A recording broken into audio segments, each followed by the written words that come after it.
Muy buenos días a todos. Good morning, everyone. Es un gran honor estar aquí en esta mesa. Rosa, ¿ya vamos a empezar? Y quiero empezar dándole las bienvenidas a todos los que están y ahora cambio a inglés. First, it's a real honor to be here and to be able to give the book prize to two excellent books. I will first introduce Gladys. She will give a presentation. I will then give comments, and then we will turn to the second book, comments, and then we will open it up for questions from the audience.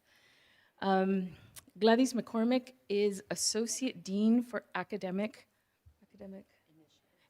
Initiatives and the J. and Deb Moskowitz Endowed Chair in Mexico-U.S. Relations at Syracuse University.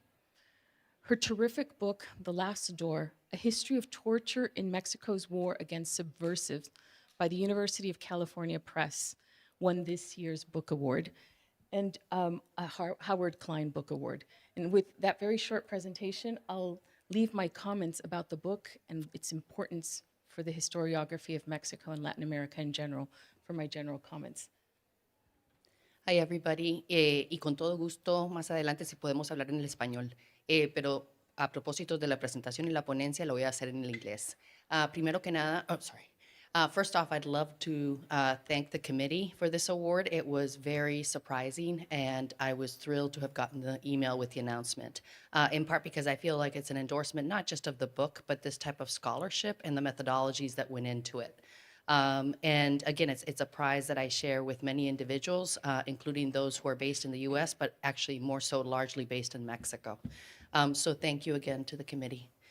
So I want to situate the book historically, in part because I'm assuming that many of you haven't read it. And it's not necessarily for the faint of heart, right? The subject is torture.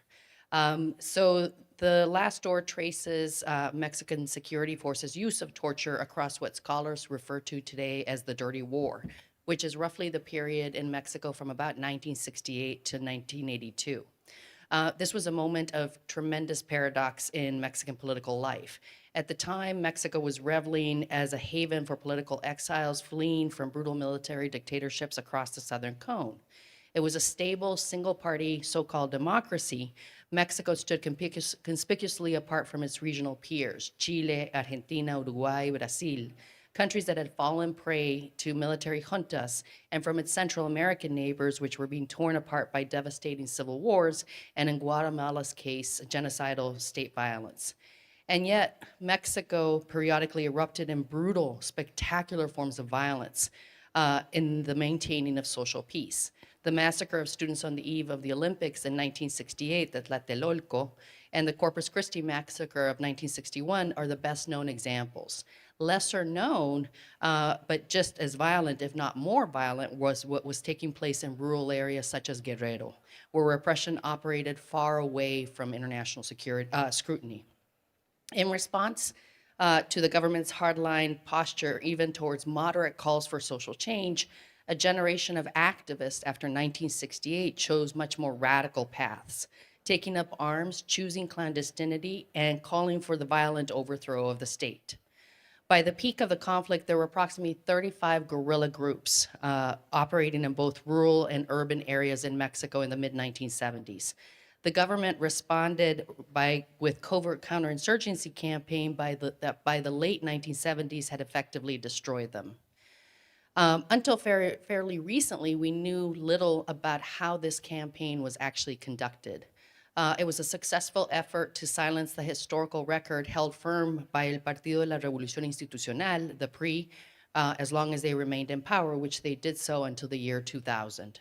The declassification of documents has allowed me, along with a growing group of scholars, to unearth a very different history that was officially maintained.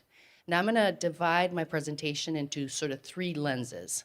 The primary lens of the book deals with the victims and the architecture of torture. So a prevailing interpretation in the historiography held that the Mexican single-party rule was a dicta blanda, a soft dictatorship in the hemisphere of hard ones. The logic went that uneven distribution of state power across Mexico's vast national territory allowed for negotiation, accommodation, and a relatively open civil society. in which oppositional sentiment could be expressed. Moments of spectacular violence were seen as exceptions to an otherwise flexible authoritarian arrangement that preferred co-optation to crushing. The Last Door is a direct challenge to that reading. The secret police and the military files I worked through show an apparatus engaged in systematic institutionalized violence against its own citizens. And the book puts at the center of the analysis political prisoners and the practice of torture in this post-1965-1968 period. I'm not the first to challenge this narrative, and there's a robust community of scholars, many of them based in Mexico and some in this room, who have been doing this for more than 2 decades. I build on their contributions. I want to single out particularly the work of Camilo Vicente Ovalle, who has a proposed analogy of counterinsurgency circuito, a circuit of detention, torture, and one of 3 outcomes: imprisonment, death, or disappearance. His work drills down on the disappearance side of the circuit, and my intervention focuses on the previous step, which is the torture and imprisonment stages. I draw on human rights reports, published and unpublished testimonies, and declassified intelligence files, among other sources. But the book's primary lens and the heart of it rest on oral histories with individuals who were tortured, with their families, and the activists who supported them across the struggle. My overriding commitment was to depict their experiences faithfully and without sensationalism in a way to honor what they had survived. The first chapter of the book is emblematic of this approach. It walks the reader through the choreography of the interrogation, the space, the timing, the actors, the instruments, and the routines. I show how officials incorporated techniques that they had learned from transnational innovations and counterinsurgency, including training sessions with the US government, Guatemalans, and others. These included what is referred to as no-touch torture methods, designed because they left no visible scars: prolonged suspension, extremes of heat and cold, sound manipulation, water, electricity, and medications to prolonged or enhanced pain. Beyond the physical dimension, officers deployed psychological stressors designed to soften an individual and induce psychic pain. These included not just threats and fear, but what is referred to as deaf interrogation, a distinctly insidious technique. The initial application of brutal physical violence would be followed by a more sophisticated officer ostensibly offering reprieve. This was not simply a theater of good cop, bad cop. The officer performing deaf interrogation used intimacy as a weapon. They arrived with a file, the prisoner's activities, affiliations, known contacts, family members, loved ones, and they offered physical relief: food, water, a pause in the pain. Gradually, they coaxed information out of the individual, or failing that, psychologically destroyed them. Several features of Mexico's torture practice distinctly emerged from this analysis. First off, everybody named names. No one could withstand this type of torture indefinitely. Language itself became a part of the architecture of state torture, with a particular lexicon. And here I'm referring to, for example, the work of Marguerite Feitlowitz in Argentina, which she has called the lexicon of terror, shaping both the perpetuation and the subsequent silencing of these acts. And there were features of the Mexican that set the Mexican case apart from that of others: the particular and pervasive use of sexual violence against both men and women, a practice of torture as a group activity involving not just 2 or 3 officers, but oftentimes 8 or more, and the deliberate incorporation of family members and loved ones in the experience, not merely as a threat, but as direct participants in what was inflicted. The secondary lens: perpetrators, complexity, and impunity. So this secondary lens looks at the perpetrator side of the equation. And I wanted to understand the moral calculus underpinning complicity and state terror, and how to trace torture along with a range of other practices that gradually eroded the rule of law and became normalized in Mexico. So much so that even today, anywhere between 65 to 70% of juveniles going through juvenile detention system are tortured in Mexico now. The book unpacks how both ordinary Mexicans and those in the ranks of law enforcement came to believe that officials who tortured their fellow citizens without due process were acting under the banner of patriotism and in the name of the common good. This was not a top-down imposition of an agreed-upon truth. It was a mutually constitutive reality that gradually eroded the very institutions intended to protect the population, the police and the military, from within. In the chapter on torturers, I spent time examining the gender dimensions of what took place in the interrogation room. Torture was a group performance structured by hyper-ranked notions of masculinity. Who got to give the orders, who carried them out on the body of the prisoner, who was permitted to watch. When officers resisted or demurred, they themselves were punished. Complicity was enforced from below as much as from above. As I demonstrated that the so-called enemy in Mexico's dirty war was not the individual subversive, as in many other cases across the region. The target in the Mexican case was the entire family unit. In the course of my research, I encountered repeatedly the fathers, mothers, sisters, brothers, sons, and daughters of alleged subversives who had been detained, tortured, and imprisoned solely because of their blood connection to the supposed enemy of the state. The case of Lucio Cabañas, the rural teacher and revolutionary leader from Guerrero, stands out for the sheer scale of what happened to those who shared his name. Regardless of any individual involvement in the movement, at least 33 people bearing the Cabañas surname were detained, tortured, imprisoned, and in several cases disappeared across the 1970s. While exceptional in scale, this was not unusual in kind. My argument then is that the family was punished for raising a subversive. Guilt extended to groups, not individuals. I will be honest with you, I actually had to step away from this project for several months after reading documents detailing hundreds of children who had been detained and tortured in front of their parents. The role of the CIA. One of the most surprising findings as I was researching and writing this book connected to the role of the US government, or rather the limits of that role. And it's interesting to be having this discussion now, in part because of what's going on in Mexico with the ongoing presence of CIA officers and interruptions to issues of sovereignty.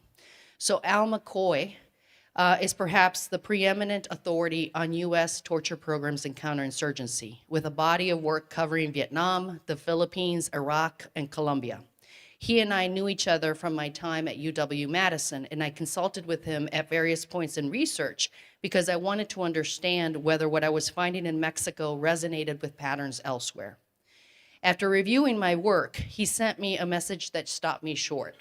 The techniques that I was describing, he said, did not readily resonate with the methods the CIA was disseminating in Latin America at the time. Not through the Office of Public Safety, not through the mobile training teams, not through the Spanish language counterinsurgency manuals distributed to Latin American countries, primarily via the School of the Americas, which was located in Panama at the time in the 1970s and 1980s. This took me aback. I had assumed that the US government would have a much heavier imprint in shaping Mexico's torture program. The CIA desk at the US Embassy in Mexico City, especially in the 1970s, was substantial, in part because they were very much sort of watching the Soviet Union from Mexico. Only one person mentioned the presence of a non-Mexican in the interrogation room of those that we interviewed. The American officer at Pie de la Cuesta Army base in Guerrero guiding the Mexican military officers. That was it. There are allusions to Mexican officers receiving training from Guatemala's infamous Caiviles and to the participation in training sessions at Fort Benning and the School of the Americas.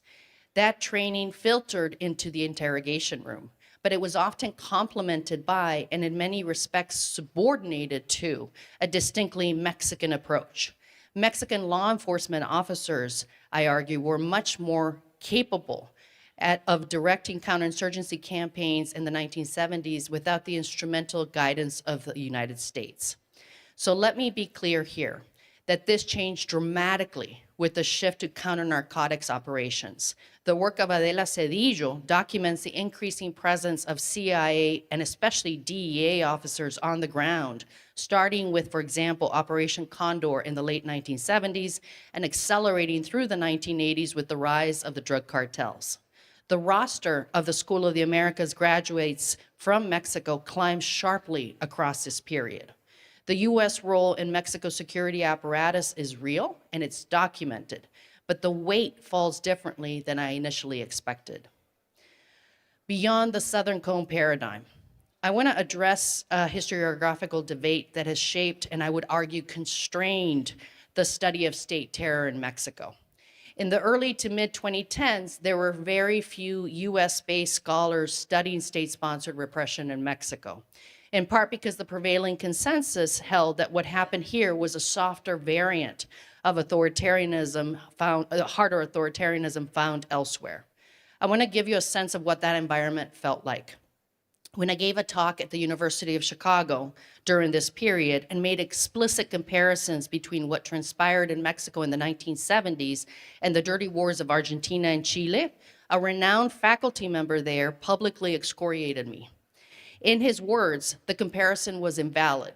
What took place in Mexico was nowhere near the scale of the Southern Cone cases. Mexico, he told the audience, is, quote, exceptional. And I was doing a disservice to the field of history for suggesting otherwise. Thanks to the work of many scholars, Jaime Pensado, Adela Cedillo, Alex Savina here in the United States, and even more importantly, those working from within Mexico, including Camilo Vicente Ovalle, Francisco Ávila Coronel, Claudia Rangel Solano, among others, we now know that this is not the case.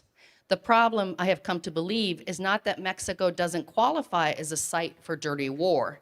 The problem is that the analytical framework built around the Southern Cone cases fits Mexico poorly and may fit other cases poorly. There was no clear start date for Mexico's dirty war, analogous to September 11th, 1973 in Chile or March 24th, 1976 in Argentina. There was no defining moment of transition, no junta surrendering power to civilian authorities. There were no effective truth commissions or formal judicial reckoning that produced a canonical list of victims and named the perpetrators. And it was not only the military who were the key actors. The police were central to this entire period. The Southern Cone framework was built on a set of features that may be particular to those cases, rather than constitutive of a dirty war as such. In an earlier article that I wrote, I laid the groundwork for this book. I proposed stretching the term to include Mexico, arguing that there were enough commonalities to merit it. I have since moved further away. When we consider recent scholarship on Peru, Colombia, and Mexico together, I think we're approaching a point where we can ask whether the Southern Cone paradigm itself needs to be rethought, including exciting new work on Uruguay by Debbie Sharnack, which raises comparably challenging questions. The point is not to diminish the Southern Cone cases, it is to build a comparative framework adequate enough for the full range of cases that we're now uncovering. I want to close by saying what is the problem of perpetual war? And that is sort of one of the dimensions that has stayed with me since the book's publication. On October 27th, 1979, what was effectively the tail end of Mexico's dirty war, with guerrilla activity largely extinguished, a political amnesty recently extended to remaining political prisoners, and the security apparatus beginning to pivot towards drug trafficking, the Secretary of Defense from Mexico, General Felix Galvan, and General Francisco Quiroz Hermosillo traveled to Argentina at the invitation of General Roberto Videla. Quiroz Hermosillo delivered a series of talks to the Argentine military on anti-subversive struggle. I want to sit with that for a moment. What spurred this visit? What was the exchange in those meetings between Mexican officers and Argentine officers in 1979? Is it possible that officials in the Southern Cone modeled some of their actions after what they had observed in Mexico? After all, the Mexican military was conducting death flights, vuelos de la muerte, disappearing activists off the coast of Guerrero beginning in 1969. And this is amply documented in the work of Adela Cedillo. Argentina's military began employing that same strategy years later. Mexico experienced a dirty war by any definition that matters. There were guerrilla groups. Mexican officials embedded domestic anxieties of social control within a broader ethos of Cold War security.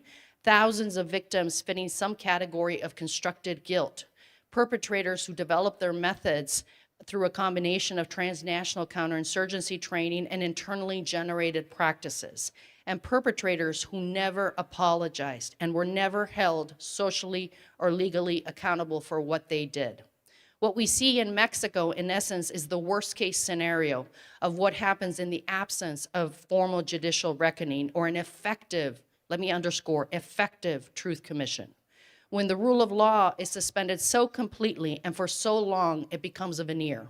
When one conflict, the war against the guerrillas, bleeds into another, the war against narcos, you enter a perpetual state of war that entrenches impunity at every level. This is how today's security crisis in Mexico comes to seem in certain ways even more catastrophic than the crisis of the 1970s, because the structures that might have constrained it were never repaired. The concept of the last door came from one of the victims. He described what happened to a person's consciousness when it is destroyed under torture. You walk through the last door of your mind to a place you did not know existed, and that will always now be with you. I carry that image in my way of thinking about what it means to formally inscribe these acts into the official historical record, to name torturers, to give victims the recognition of documented history, and to open the last door of accountability.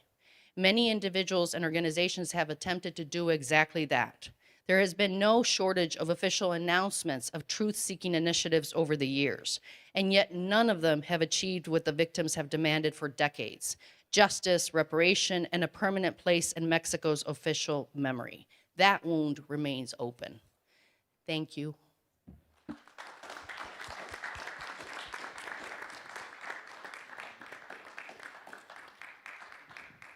Thank you so much, Gladys, for writing The Last Door, A History of Torture in Mexico's War Against Subversives. I'll give a brief explanation about who the committee was, what our methodology was, and then I'll give some words about your book. The committee was composed of Alexander Dawson, who's the chair at the University of Albany, Ilan Baruch Bisberg Guter from El Colegio de Mexico, and myself, Gabriela Soto Laviaga. In terms of the methodology, the committee considered 19 exceptional nominations during the award cycle, with topics that range from early post-conquest histories of Mexico to the present day. Nominated text also stretched the boundaries of what we might have traditionally been considered Mexican history, contextualizing the Mexican past within colonial Atlantic history, histories of globalization, and works that sought to integrate a consideration of Mexican diasporas into national historiography. As a committee, we sought to balance a desire to respect traditional approaches to the national past with the fact that current scholars are increasingly situating Mexico within global phenomena. Many of the books nominated for this year's award executed this effort with immense skill, pointing to important new directions in Mexican scholarship. There were two books awarded honorable mention by the committee, and they represent exemplars of this generation of scholars studying food workers and reproductive rights across the US-Mexico border and well beyond. Our winner was novel not so much in its links to global history, though these links are clear, as in the novel approach to exploring, situating, and narrating the impact of state terror in Mexico during the Cold War. This book likewise addressed one of the key animating concerns of the committee, in that it was powerfully, even beautifully written narrative account of its subject. The committee unanimously agreed that beyond being an original contribution to the field, methodologically and theoretically, it was well-grounded and, as I repeat, beautifully written. The Last Door is a gripping but chilling account of the use of state-sponsored terror in Mexico, in Mexico's long 1970s, 1960s to 1980s.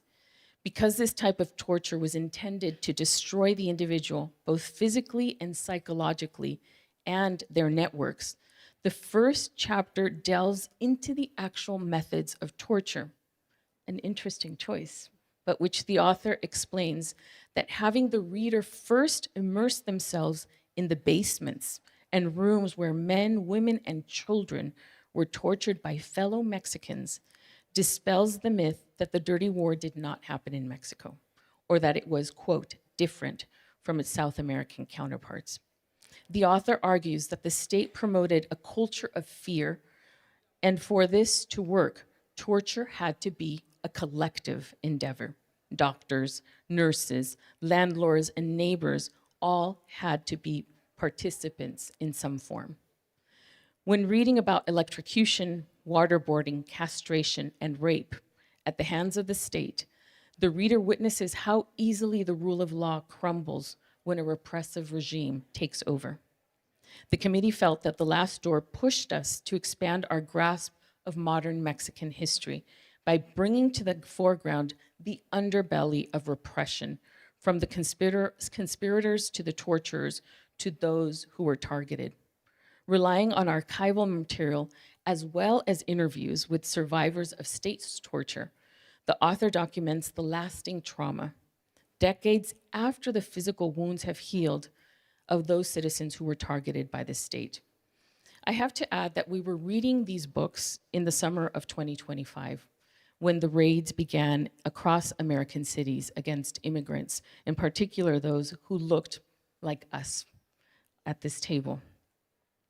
Reading this book within the context of what was happening in the United States in the summer of 2025 and what continues to happen brought to the foreground what happens when the rule of law is not followed. And it made your book so much more important because this wasn't history. What was happening was something that was happening in our present. And we realized that your book was essential reading, even for those who do not study Mexico. In particular, when we talk about what is a counterinsurgency campaign, when we're seeing on the news the jailing of those who were speaking up against ICE, or who were speaking up against the actions that were taking place in airports, supermarkets, and people who were being openly disappeared in the streets of the United States, similar to that we have so often seen in the history books of our neighbors in the Southern Cone and in Mexico. But I want to pause just for a second to talk about the importance of the police files that Gladys was able to unearth, because it details in incredible detail what humans can do to other humans, and then feel that they can write a report about and file it away so that they can continue to learn from that has been filed away, and, as she shows in her book, share it to other regimes. The methodology also included, importantly, oral history. And I want to emphasize how important it was to do oral histories of those who survived. I recently learned that the dying newspaper industry cannot save all of its online archives because of how heavy these files are. And more importantly, what cannot be saved are images. So we are losing decades of our history as we speak because these images are so heavy that there will be no record of them. So increasingly, we will have to rely on oral histories, on people's memories, which aren't always the sharpest. But what Gladys does in her work is go back with a lot of care and understanding, back and back to these individuals to try to correct the image, to correct our history and give us a broader understanding. Finally, I want to say that possibly one of the most important contributions of this book, in a very rich book, is that Gladys tells us that we needed a new analytical frame to not discount Mexican state-led torture as if it had not happened. You said this in your presentation, and it becomes very clear in the book that by excluding Mexico from what happened in the Southern Cone, we realized that we had been looking at or needed to redefine what state-led terror is. And that will allow us to examine ourselves here in the United States and in other places. Thank you again, Gladys, for writing such an extraordinary book, and congratulations on winning the Howard Klein Book Prize.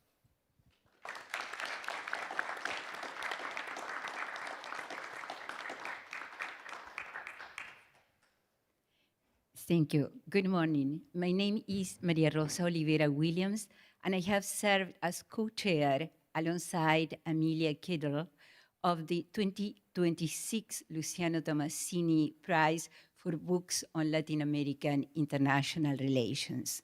Luis Esquenoni's book Bringing War Back in, Victory, Defeat, and the State in 19th Century Latin America, Cambridge University Press, 2024, was unanimously selected as this year's winner. As you know, it is rare to reach a unanimous decision. However, when the committee members read Luis' book, there was no doubt that it deserved the prestigious Luciano Tomassini Prize for Latin American International Relations.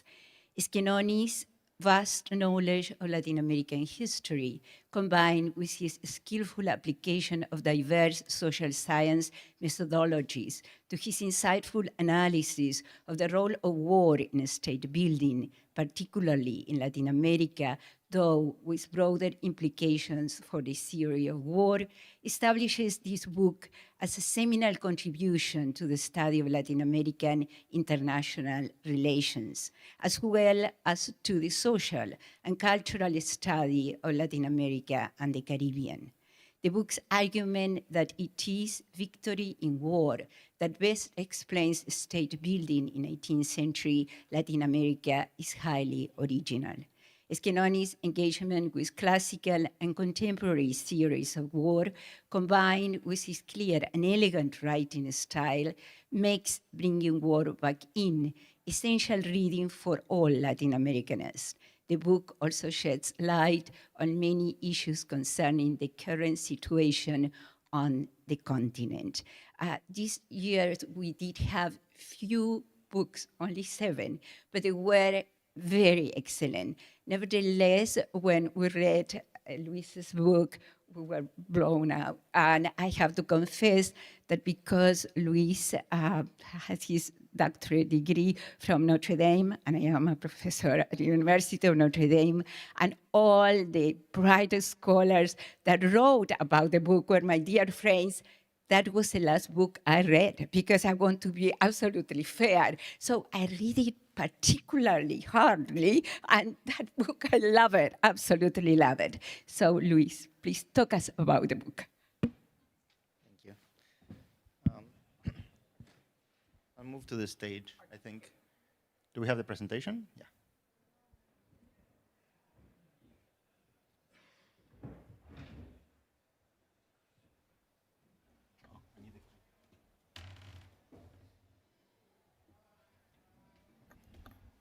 Well, thank you, Maria Rosa, and in your name, I would really like to thank the committee for the prize. I know some members are here. I have to say,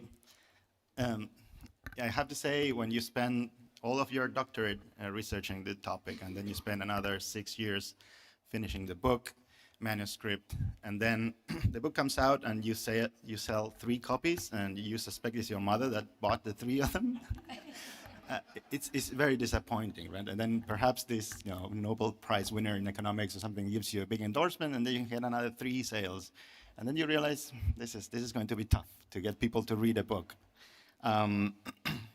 So these recognitions really are very important, and I really appreciate that the committee took this seriously and brought more attention to the book than it already had. As I said, it was many years of work that went into this book, and I think this is a book that is of broad interest for the social sciences in general, independently of whether you're a political scientist or not, even for historians to a certain degree, because it addresses one of the big puzzles of the social sciences in our region, which is what explains the variation in development that we have within Latin America. What explains that countries that are neighbors with each other, like Argentina and Paraguay, or Chile and Bolivia, or Costa Rica and Nicaragua, they have incredibly different levels of development overall.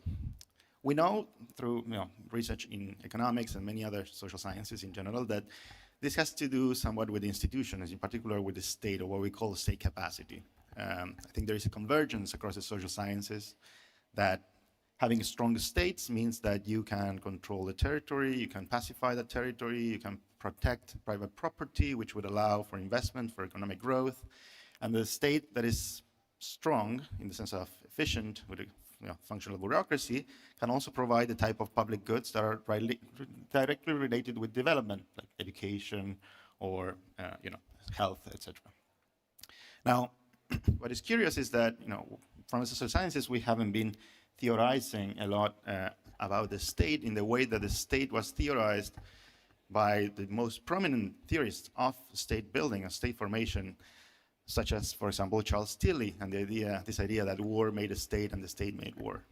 It is unfair to say that we haven't applied Tilly to the region. Actually, one of Tilly's students, Miguel Centeno, was the first to provide kind of this comparison of how Tilly's theory would apply to the region. But he came to a conclusion that was somewhat disappointing for the Tillians, and I think led the discussions in a wrong way, by basically pointing out that war was not important, which people took for granted, and then moved the whole of the direction of research in the way of thinking about other economic or institutional colonial, for example, legacy type of causes of this variation in development.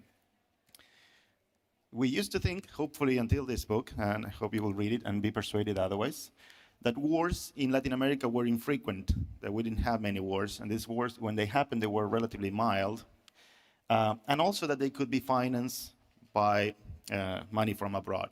Therefore, as Centeno put it, not leading to the type of extraction from the local population and coercion of the local population that would, for example, rebel against that type of taxation, that often led to the formation of the states, for example, here in Europe. We know that in France and many other cases in Europe, this was hundreds and hundreds of years of going to war, mobilizing the local populations for that war, extracting from those populations. Back then, perhaps the lords even of different regions that were very autonomous, until the central state from here in Paris would extend its political powers through the military, through coercion, to make those regions comply with the central state. And that's how the bureaucracies here in Paris came to be.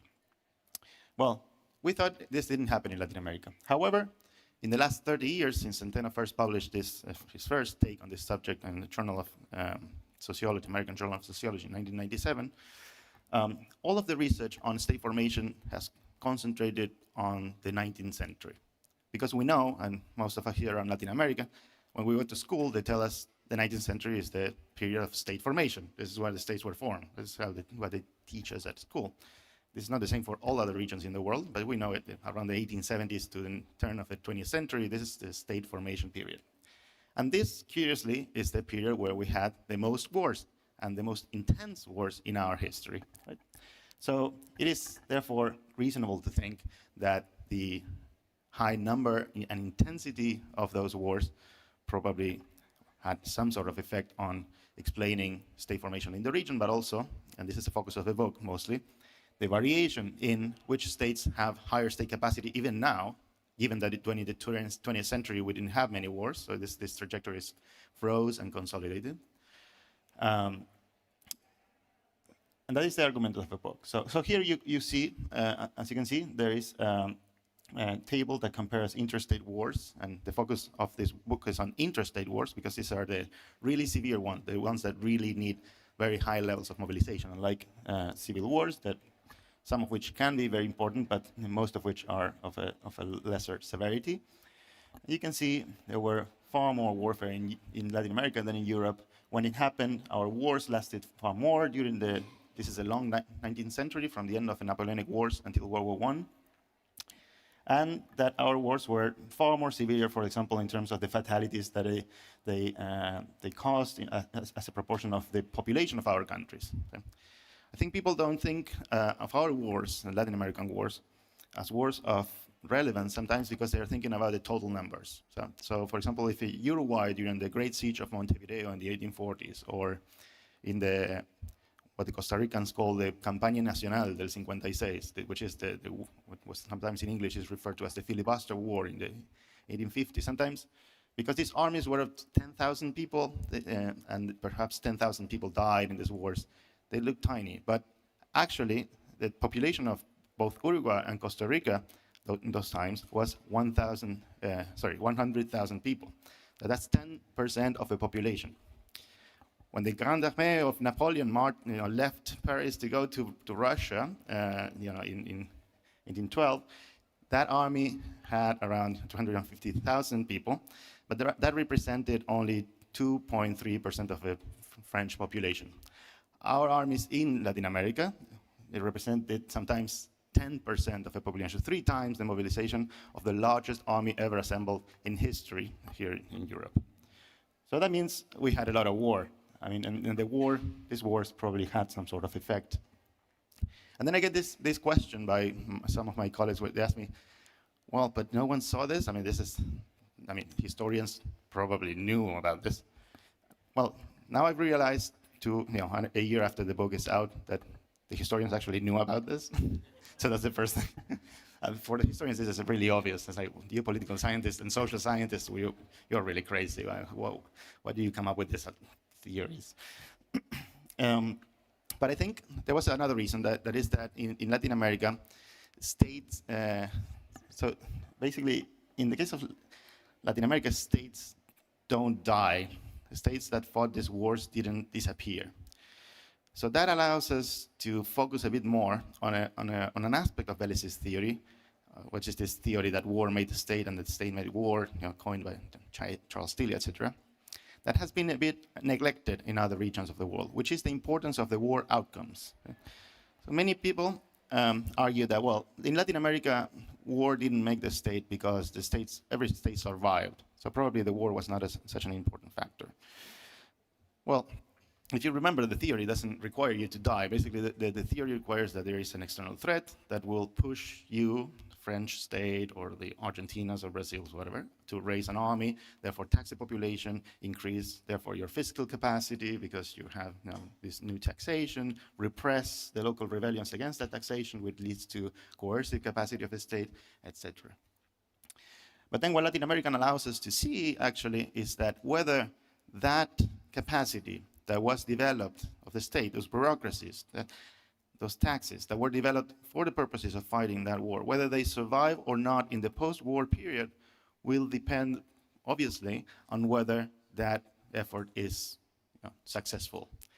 Countries that win, and here you can imagine, basically, you have state capacity levels, you have a pre-war period, how the state capacity in time kind of increases during the war period. Well, if at the end of the war, you lose that war, probably, it's very logical, the coalition that was pursuing that taxation, that was pursuing that increase in state capacity, those institutions even, would be completely delegitimated and ousted from power, sometimes even by the occupying forces, and therefore, you would enter a trajectory of decline of state capacity. Whereas if that coalition basically wins the war, probably the state building project will hatch. These people will stay in power, sometimes for 30 years. We can go into historical cases of this, but think of Mexico after the war against France, or Argentina after the Paraguayan War, with the PAN basically governing the country for another 30 years. Think about the Chilean case, another case of subsequent victories. And then that state building project that was conformed during those experiences of international war will consolidate and project into the future for many, many years. And of course, if you think about Latin American levels of development across our region, you can already see that countries, for example, that lost these wars, like the Bolivias, the Perus, the Paraguays, the Nicaraguas, have lower state capacity than the winners of these very big wars of the 19th century, the Argentinas, the Uruguays, the Chiles, and the Costa Ricas. Now, the real question is whether this happened actually at that moment in time that I'm referring to, and also whether the wars that we fought in the 19th century were paid for by ourselves and also led to the type of extraction and coercion that is required to kind of trigger the mechanisms of the theory by which war leads to state building. So as you remember, these were statements that if you teach this in the first week of Latin American politics, why countries are more developed than others, or which are the origins of the Latin American state, you probably teach Miguel Centeno. And these are the things that we thought to be true. That wars could be financed by foreign loans, that wars could be financed by custom duties, so foreign people paying for our wars, and that there was no domestic taxation or extraction, and therefore there was no rebellion against the state and no coercion, no need to develop policing capacity or the coercive capacity of the state. Well, in chapter 4 of this book, you will find that actually there are many reasons to believe that this might not be true. Some intuitive reasons are that, for example, this is in the last 2 columns, if you look at some of the major wars and the proportion of these countries that were in a situation of a concurrent default of their sovereign debt while fighting those wars, or had the main port being blockaded. And you know the geography of Latin America, you know how dependent we are on the ports of Buenos Aires, Veracruz, Santos, or Valparaiso. Well, actually, for many of these wars, we couldn't trade, and people wouldn't lend us money because we were in a situation of a default of our sovereign debt. So in many cases, this has been leveraged by others for very interesting analysis, like the Daciaralt and others. But this is a general thing, that for many of these countries, it was an impossibility, actually, to finance the wars that way.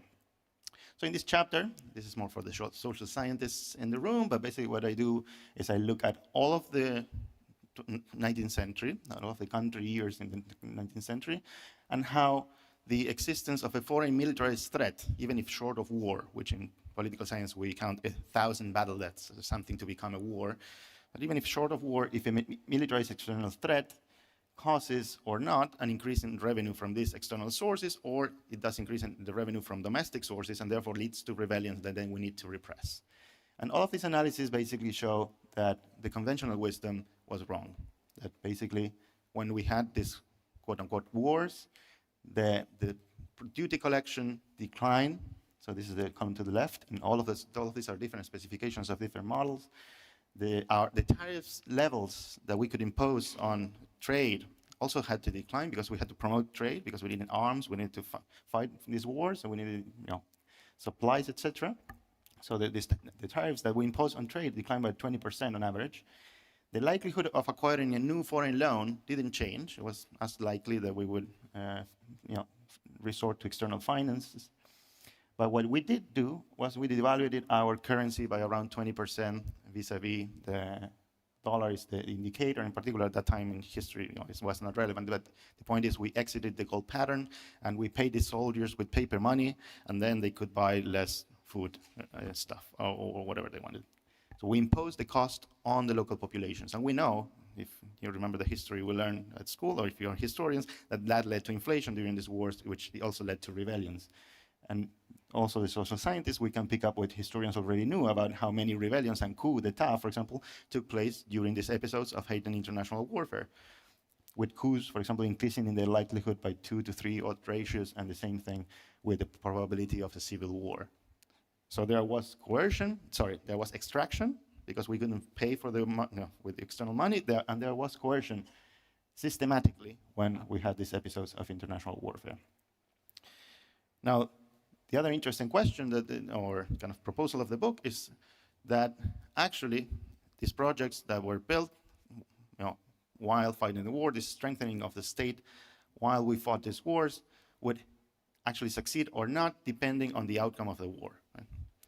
And for that, in chapter 5 of the book, you will find this, what sometimes we social scientists like to call a natural experiment. It's a bit presumptuous, but basically, what you could see here is the countries that were winners and losers of the big international wars that took place in the region between the 1860s and the end of the 19th century. And you can see how they can be divided by the outcome of those wars between a group of winners and a group of losers. And what I will show you next is basically what was the effect of losing a war on certain outcomes that we relate to state capacity. In the 19th century, most of the literature, for example, considers the amount of the extension of our railroad network as a very good indicator of what we call the state infrastructural capacity. This is the capacity of a state to reach all of the corners of the territory, to deploy the armed forces, to deploy, even directives from the central state, the bureaucrats, etc. But I will show you also another very common indicator of state capacity, or what we call state fiscal capacity, which is the per capita revenue, the capacity of a state to tax each citizen. Controlling for a lot of stuff that you might think, okay, might affect as well your probability of winning and these indicators, what I find systematically in this book is that there was a clear effect that took place exactly at the moment of the defeat that sent the defeated states in a downward trajectory. So in the lower part of this figure, what you can see is a comparison of means, simply, across the period. And you can see how the group of winners, even if it's kind of similar in the number of extension of railroad network and in its per capita revenue at the beginning of the period, when these wars start to happen, then kind of separates itself from the group of losers, and then that difference becomes statistically significant at 95% confident intervals. However, the most interesting finding is in the upper side, which the background of this is explained at length in the book, but essentially are the lags and the leads of a difference in differences estimation for the economists in the room or quantitative social sciences. But essentially what this means is that the effect of losing a war becomes, so it's not important before, so there's no difference between winners and losers before year 0. They are the same. There is no statistical difference. There was no, yeah. But when the defeat expresses itself, when we have the treatment taking place, then the group of losers enters this downward trajectory. That, interestingly, does not lead to a decline in state capacity immediately after the defeat, but rather expresses itself in the long term, therefore, kind of as a long-term effect of that kind of treatment. So that's a social sciencey part. There is a second part that is more pitched towards the humanities and will feature more prominently, hopefully, in the translation of the book for Editorial Siglo XXI in Argentina, where I tell you the story that you probably already know about your own country, but because this applies broadly to every country in Latin America, but focusing on these main wars and these main, what I call, mobilized winners and mobilized losers of international wars. There are some interesting cases here, as you can imagine, for example, the Mexicos that lost a big war against the United States, therefore leading to the war of reform and the collapse of the state for the next 20 years. But then they won this war against the French, which led to the hegemony of the Liberal Party of Benito Juarez and the consolidation of that state-building project. Argentina is a similarly interesting case. We lost the war against Brazil, leading to the wars between federales and unitarios in Argentina that lasted forever until the war of the Paraguay created the army of the Paraguay, which would be the army of the Partido Autonomista Nacional that would pacify the country. And then, among other things, when the rebels of Buenos Aires tried to rebel against the national state, they just took a capital city and made it the Capital Federal and just took the revenue of that port for Buenos Aires. The national state, so away from the province of Buenos Aires. So these stories are far more detailed. You can even see, if you look at within these wars, this is the most interesting part perhaps for the historians, how the theory plays out even year by year, even month by month. So for example, in all of these countries, there was, during these wars, a pro-state coalition and an anti-state coalition. The pro-state coalition is the ones that want the taxes, they want the large military, they want to win the war, and they're governing usually. The anti-state coalition are the ones that are outside the state. They don't like the war because the war is leading to taxation. The war is taking their own people from their own feuds, and they don't want any intervention of the state in where they are. Now, the war, of course, concentrates power in the central coalitions that start to mobilize and develop this state capacity. Interestingly, obviously, the final outcome of the war will define the balance of power between these two coalitions, leading to either the consolidation in the long term of the Benito Juarez, or leading to the decentralization of power into all of those feuds if you lose the war. But interestingly, within these wars, you can see even week by week how the theory plays out. The example here is the Battle of Curupaití in the case of the war between Paraguay and the Triple Alliance of Argentina, Brazil, and Uruguay. So here you can see how this defeat in this particular battle led to, immediately after, the collapse of the conservative coalition in Rio de Janeiro, like a week after, and in Argentina, the last big rebellion of the provinces of the west of Argentina under the caudillo Florencio Varela, that were precisely pissed about the taxes, the inflation, and people being conscripted for the war in Paraguay. Okay? Now, a year after, you have the victory in Humaitá. Everything coalesces. Everyone aligns in Argentina and Brazil. The opposite happens in Paraguay. So this back and forth between these groups and the very mechanisms of the theory play out at a very, very level of very particular detail. And also you can do some other fancy statistics to think about the counterfactuals of what would have happened with these losers if they hadn't lost these wars, using a different set of statistical techniques. So that's the gist of the book. I would like to, again, thank the committee very much for the prize and drawing attention to the book. And I would also like to promote a panel at 1:45 where I'm going to be fighting Sebastián Mazuca and James Mahoney, who have the other two previous books that try to explain the same thing but with a different, and I will try to argue in that panel lesser theories. Okay. Thank you very much.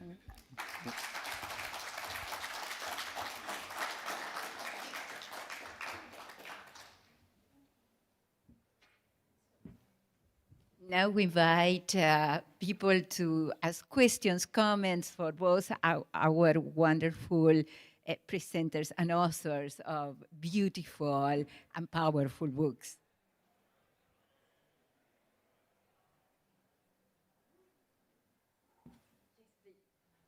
Thank you. And I already know Luisa's book very well. I've reviewed it, coming soon. I really like it and recommend it. But I had a comment for Gladys. I haven't read your book, and I have been very persuaded that I want to read your book, and I need to read your book. I found it very interesting to think about widening these notions of what actually happened during these wars. And I was wanting to ask about even the notion of dirty war, which as a concept is seen as so problematic in some regions, particularly in the South. That's one thing. The other thing I was thinking is you made some comparisons, possible comparisons that could be with Peru or with Colombia, and I think that they're very welcome. I thought that this idea about how torture can be so diverse, and it doesn't need to be the same kind of wounds, physical wounds, they can be psychological wounds, they can be different ways of seeing and torturing the family unit, also kind of the views of what it was. And I was thinking maybe a bit more about Brazil and how Brazil could maybe bridge some of these things. I mean, they have had a very belated Truth Commission. They have had some growing acknowledgement of what happened. And also they had a history of saying, no, this actually didn't happen here, and connections with Plan Condor. So thinking about it, as I say, it seems that this is a very book informed on Mexico, but that opens a great dialogue with the wider literature and the wider region, and to think about all these conflicts in a bigger and wider view. So that was one thing. And the other is how you see that this has been changing and challenged by recent interventions of cinema, for instance. I think particularly of the movie Roma, that is very kind of open about what was happening and not even being too direct. I actually spent part of my childhood in Mexico City precisely during those years, and it's interesting, I was a child, but I kind of knew that there was something going on, but nobody ever spoke of it, and it wasn't really a violent place. And of course, in Brazil, you see the two very recent, very successful movies, Aún Estoy Aquí and Agente Secreto, that both really cover this in very different ways. I don't know if that's something that you're interested in as well, or that's a dialogue that can be had. I thought it was wonderful that you had oral histories and that these stories could be reconstructed. So just thank you for getting us to think about this and for getting us so ready to read your book. Thank you. So thank you for that. I appreciate it. So you're right about sort of the controversy surrounding the term dirty war. And that's something that's sort of debated. And it's interesting because I think the debates that are sort of taking place in some of the Southern Cone cases, like for example, Chile, are very different from the way in which that term is being debated in Mexico. And I think that some of it has to do with sort of the chronology in terms of how long it's been around versus, and sort of, kind of extracted from it. So in the case in Mexico, the debate sort of seems to hinge on whether or not it was a dirty war or state terror. And what sort of the best term to kind of like really sort of push the government to an effective form of truth commission. So it's heavily politicized and it's weighed down by the present. So I kind of come down on the side of using dirty war, in part because I think my concern, and this is something that I sort of challenge in the debate in Mexico, is that we need to sort of use this term in part because it has been successful in other cases. And far be it for to sort of add anything more to this notion of Mexico being exceptional.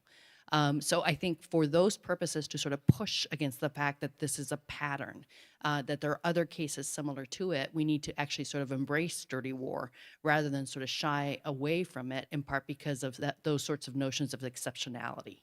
I appreciate the fact that you're sort of discussing both other cases, in part because that's very sort of top of mind.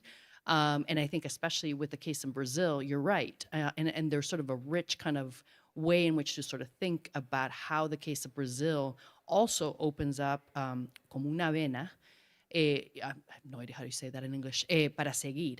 So I do want to actually sort of applaud you in part because I do feel that, you know, both with some of what we're kind of exploring in the case of Mexico and then specifically with Uruguay, and I mentioned Debbie Sharnack, which, by the way, if you had guys, I mean, it's an amazing book.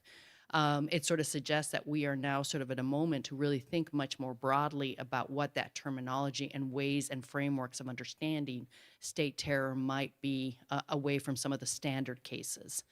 So thank you for that. So in terms of sort of thinking about kind of that leaning into film, you know, and sort of leaning into the oral histories, I watch some of these movies. I've seen some of the, you know, kind of the representations of that. And it might be that I'm still too close to this project because it's painful to sort of watch it, right? So I will tell you that, you know, similar to you with the case of Roma, you know, I grew up in, soy originalmente de Costa Rica. And, you know, we had sort of the bombings of the US Embassy in 1984 in Costa Rica. And my father thought it would be a great idea to take me down to go see Los Escombros. So those sorts of moments, they stay with you, ¿verdad? So I think ultimately that kind of way in which these sort of things get normalized and sort of rationalized as part of the everyday is something that's fundamental to so many of us who sort of come from these societies where this happened. And I think the element of the routine allows for that sort of notion of silencing. So we'll see where it goes, but I appreciate the comments.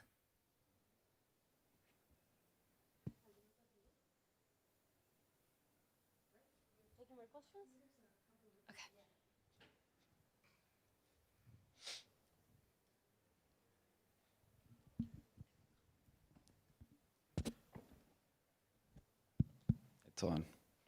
Thanks to both of you for a lovely presentation. And it's good to see familiar faces and meet some of you in person. David Tamayo from the University of Michigan. I have a couple questions for both of you. I guess, Luis, so, it's the first time I'm learning about your book, which I hope has more than 3 sales. Should have more than 3. It's very important. I guess the first question is, I'm interested in knowing how you arrived at this really intriguing argument. If you developed a hypothesis as you were doing your research, I'm just curious how you got to this discovery, or did you have an intuition early in your doctoral work? Just how did you arrive to, okay, something is not adding up here? That's the first question for Luis. And Gladys, I have a sort of playing off of this earlier question and something that you mentioned in your presentation, that it's sort of going off of this idea that Mexico seems to be, according to the previous literature, different, exceptional, blah, blah, blah, which I think you're absolutely right that it's very problematic to think about it in those terms. But I wonder if through your, this might be slightly outside of the scope of your book, and you know, if you want to ad-lib it, you know, please feel free to. It's more of a curiosity kind of question, but the extent to which there is violence and state-led violence requires some degree of popular support, right? So in the cases of the Southern Cone in Chile and Argentina, you know, people celebrated that the military extracted this foreign threat, and so, you know, a lot of people that today support far-right governments do so because, well, they freed us from communism, and so that there is a celebratory aspect to it. But in the case of Mexico, it's a little more ambiguous.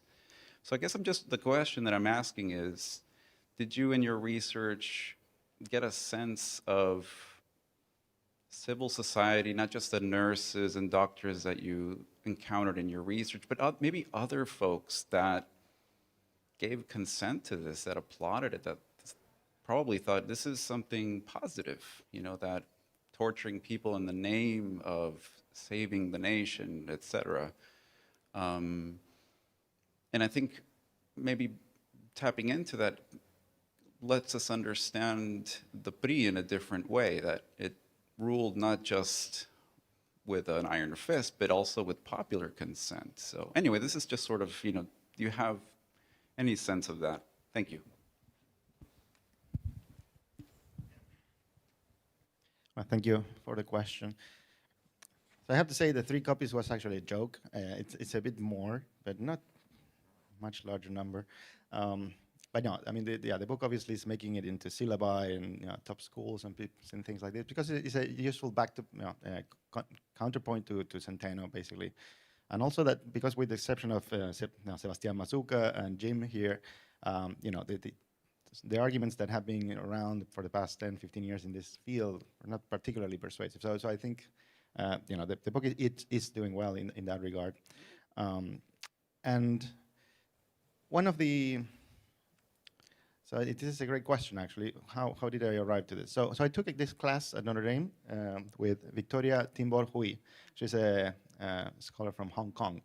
She was a student of Tilly, and she had applied this Tilly to the formation of the Qin Empire in the 300 before Christ, after the Warring State period in China, between the Yellow River and the Yangtze Valley in that region. Which immediately, conveys the idea that this is a theory that applies basically everywhere. And then by digging more into it, I realized this actually applies everywhere. I mean, since the first states, there's this famous archaeologist, Robert Canero, that has this article in the 1970s that has a circumscription theory that is basically the Velis's theory and how it applies to the first state in Mesopotamia.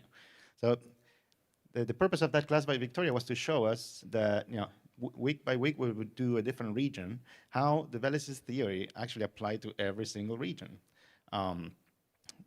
If you're from the United States, it comes natural to you to think of the Scotchbull's work on the effect of the Civil War and mobilization on the federal state, and of course World War I, World War II. So there was one in North America. Of course, there was Tilly in Europe. You have Jeffrey Herbst in Africa. And then you arrived to Latin America, and there was this bunch of books that said, no, war doesn't really work here. And then you are from Argentina, for example, and you know the history. For example, you know that our most famous historian, Tulio Alperín Donkey, wrote his dissertation on the militarization of Buenos Aires during the Wars of Revolution, where 80% of the male population of Buenos Aires was conscripted. If you went to the corner and met a man, probably was in the armed forces. And they're like, what are these people saying, right? And then the other prominent historians like Garavaglia and Rabinovich, and most of you here, I assume, are historians. They made their name just researching the impact of, for example, the Paraguayan War. And then you start digging a bit more, and you realize, this actually every historian in every country has the same intuition. Well, some countries are an exception. For example, the Colombians find this argument a bit puzzling because they didn't have any of these big wars, and then they're not, they cannot see how these wars could have, impacted them. So there are exceptions, but that's how I arrived basically to the intuition of basically a combination of, Latin America cannot be like we're aliens and we need our own theories because we're not humans or something. We need probably this applies in some fashion here. Plus, the knowledge of history, and I think it's a hat tip to the historians as well. We political scientists sometimes, and these were books actually, the ones that we were reading with Victoria, that were on the 19th century. So these people, were writing about things that happened in the 19th century, but potentially with less historical background that, of course, the historians had, or perhaps we, all of us in Argentina, if we go to school in Argentina or in Latin America in general, we have a Latin American history course when we are 12, and then we have it again university or secondary school, and then we have it at university. So we are kind of trained to know these things better than perhaps Americans or people that see from a different perspective. So that's my spiel there. Thank So I should say, before I start answering the question, that Luis and I were talking before, and we think it's really funny that the political scientist is focusing on the 19th century and the historians focusing on the 1970s. So let's just pause on that. Yeah, and está buenísimo. So I think, so I should say the second chapter in the book is called Making of the Subversive. And that is very much this idea of sort of constructing the notion of an internal enemy, in part because in any sort of self-respecting dirty war and or example of state terror, the idea of having that othering of that sort of construction of this enemy that is so scary, that sort of, like in the shadows, there's a certain kind of nebulous quality to it. And I think that is definitely something that's constructed both top down and bottom up. And that issue of complicity and that sort of mutually constructed notion of fear, of that culture of fear, kind of feeds into it. And one of the biggest sort of architects of this was the president at the time for much of the period that I studied, which is Luis Echeverria. Que en paz descanse. He finally died. So I know I'm not the only one in the room who celebrated that day. But yes, so I think I do want to sort of make mention that that is something that a lot of folks bought into in terms of sort of the construction of like this really scary kind of enemy. And for a chunk of this period, it was La Liga Comunista 23 de Septiembre, which was a sort of umbrella organization that came up that had been really kind of leaning into notions of violence and sort of taking up direct action. And that included the kidnapping and killing of individuals, police officers, business people. And there's just like, you look at some of the newspapers and it's terrifying the way in which they construct some of the guerrilla members at the time. So that construction of the enemy, that construction of the subversive is something that's sort of fundamental, and it requires a tremendous amount of buy-in from individuals who are willing to name their neighbors and willing to name names too, right? In terms of all sorts of suspicious activity. And that also became something central to the construction of the figure of the narco. And you can sort of even think about it, for example, for those of us who were in the US for 9/11, the idea of the terrorist, which is this sort of unnamed sort of individual. And that, sort of that kind of the mental mapping that requires from individuals at all levels is tremendous. So I just, I want to kind of, sort of put that out there, that that's something that's sort of critical in the case of Mexico. And again, I'm not the first one to study this, nor I hope will be the last one, in part because it's sort of fundamental to sort of helping explain how power stays. And that notion of sort of perpetual war that we're witnessing in Mexico today. Oh, we have one more question, and we'll be quick with the. Okay, we have two questions. Do you mind gathering both questions? And could you make your questions quick? ¿Podrían hacer las preguntas rápidas, por favor? Yes, thank you very much for sharing your ideas. But I have actually a quick question for both, first for Gladys, that you seem to, I like what you were saying, that there's nothing exceptional in this regard about Mexico, but you seem to think that there was something different about it. I wonder if you can say a little bit more about what is it different, that how it was different from the Southern Cone, how this happened. And for Luis, I was wondering if you found, political comparativists and the rational relations scholars use a lot of historiography. So I wonder if you found disagreements, fundamental disagreements in the historiography about the role of war in the 19th century in Latin America, and how you address it, how do you, disagreements between historians, right? And how you addressed it in there. So we'll gather the two questions because we now have less than 12 minutes.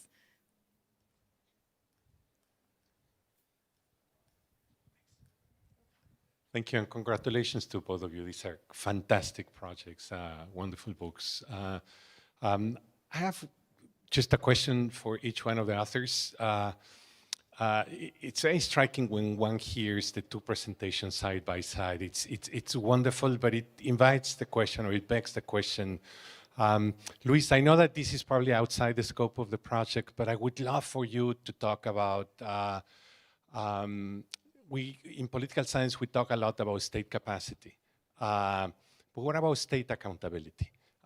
What prevents war-making states and citizens constraining states from doing what Gladys described?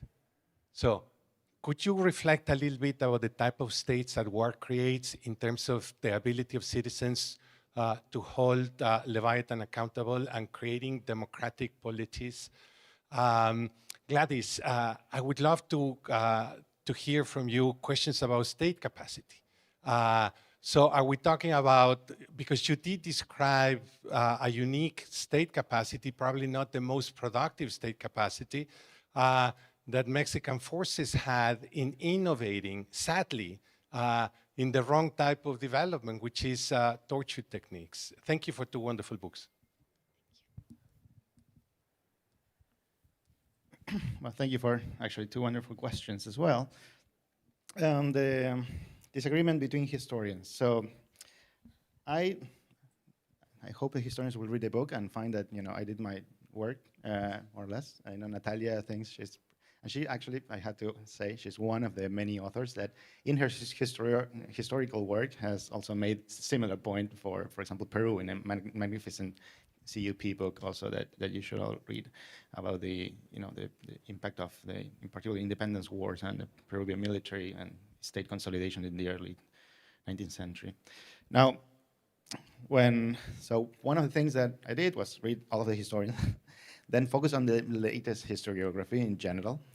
But even then, you find some biases. These biases sometimes are usually because we have historiographical traditions that tend to be national, and in particular, when it comes to representing these wars, some historians tend to have, let's say historiographical traditions, a very particularistic view of what happened during these wars.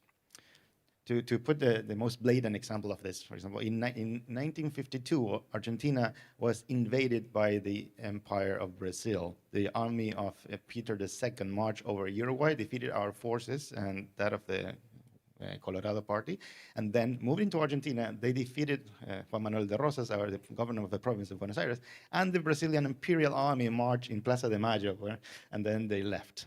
In our historiography, we don't recognize this as an international war. This was the Unitarios that betrayed the Federales, and then Rosas was betrayed by Urquiza. But the actual victor of that was a guy called Urquiza, which was like this provincial. It's crazy, right? And in Brazil, when you read the historiography in Brazil in Portuguese, they call this the Rosas War, the war on Rosas. Like, it was a war about defeating the Argentinians in Argentina and kicking this guy out of this country. So you get that stuff. So how to deal with that when addressing wars? So one of the things that I did, also had tipped to the historians, I went to the National Archives in the United States and to the Kew Gardens and the National Archives in the UK to look at how their diplomats from these two countries were representing these wars to the Foreign Office or to the Secretary of State, because they had one of the things that doing that job shows is that all of these myths about Great Britain, being like a puppeteer, and then everyone is like, no, I want a country here because the Brits. That's complete bullshit. Sorry, excuse me for the French. A very appropriate setting for that comment. But also,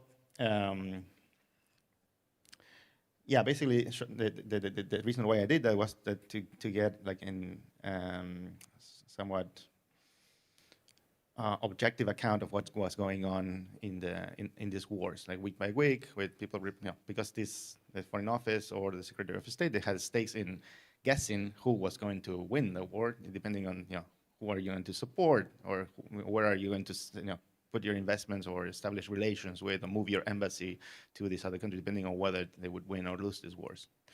So that was one of the main strategies, let's say, to deal with kind of these potential disagreements between historians to the primary archival work, myself, to represent this better.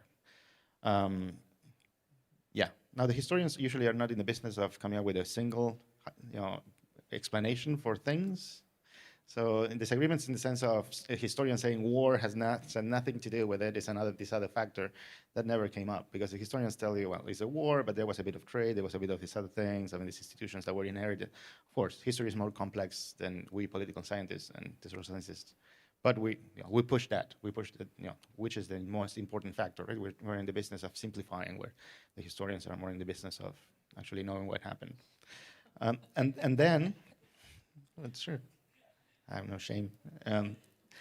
The other, to Guillermo's question, this is a super interesting question, of course.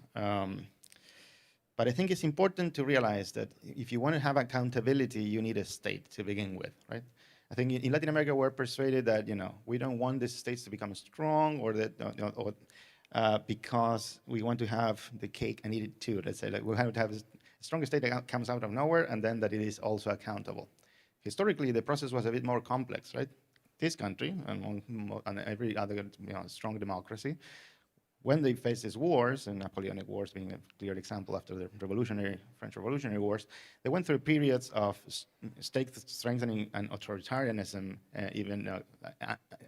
and only then, usually populations that were mobilized for these conflicts, in the aftermath of these wars, they claimed their rights. Right? That's the story of the expansion of suffrage in Europe after World War I, and enfranchisement of women after World War II, or even in the 19th century, the reason why you had the progressive enfranchisement of larger chunks of the British or other European states.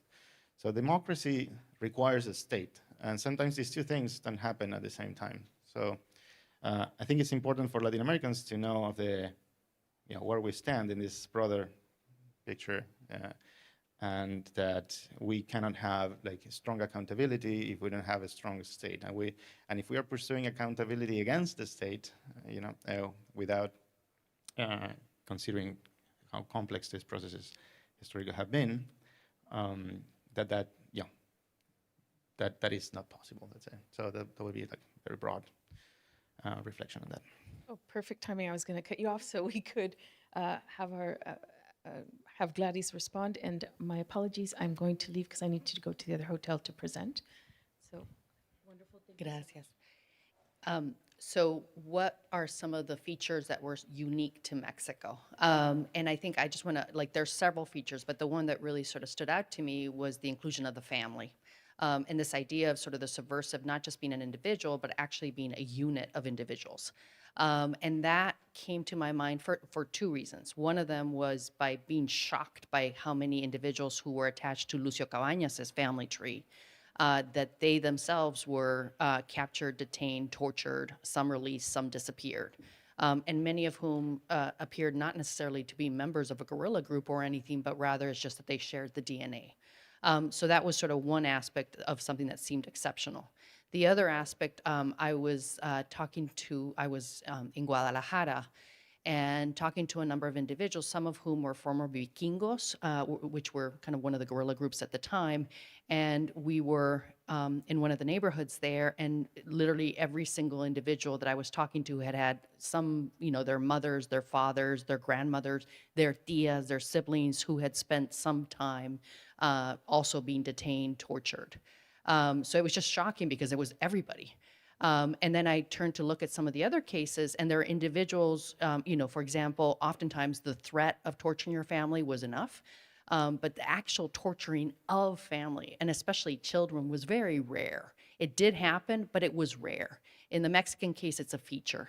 And the number of political prisoners who were entire family units who were detained in El Cuartel General Militar Número Uno, it's just somewhat shocking. So I would put that as sort of really kind of one of the key differences between what happened in Mexico versus elsewhere. To answer Guillermo's question about state capacity, Dios mío, el politólogo dragging me into the politólogo world. Thank you. And I appreciate because there's that sort of the riff going on with the historians over here. The notion of state capacity has been sort of in the back of my head, especially as I sort of go into this new project, which looks at the history of intelligence agencies in Mexico. So from la Dirección Federal de Seguridad, now looking at el CISEN, el Centro de Investigación y Seguridad Nacional, to sort of understand kind of the history of intelligence. And it's also in part because I need to sort of step away from some of the interviews that I've done in this new project. So I will say what you sort of see, especially through the lens of intelligence, is sort of an allocation of resources, an attention, and sort of a dedication of priorities from the Mexican government across from the 1970s to the 1980s to the 1990s. So that is, in terms of state capacity, it's very much this sort of notion of needing to know, of having that sort of intelligence, of that awareness of what our enemies doing, but even more so what are our supporters doing? And some of these agencies from the intelligence sector, I mean, they have unlimited budgets. I mean, they are literally able to sort of do whatever they want. So I think from the guise of sort of state capacity, what you sort of see is ultimately kind of a sense of a reprioritization in terms of what do we need to sort of have in hand, for a time when we might not necessarily be able to sort of deal with the carrot part of co-optation. So I would sort of venture that that's sort of an inroad into that. Okay, so I think we are at time, which is shocking. We actually made it at time. So. Thank you so much. Thank you to both of you. Thank you for your beautiful books, and thank you all of you for being here.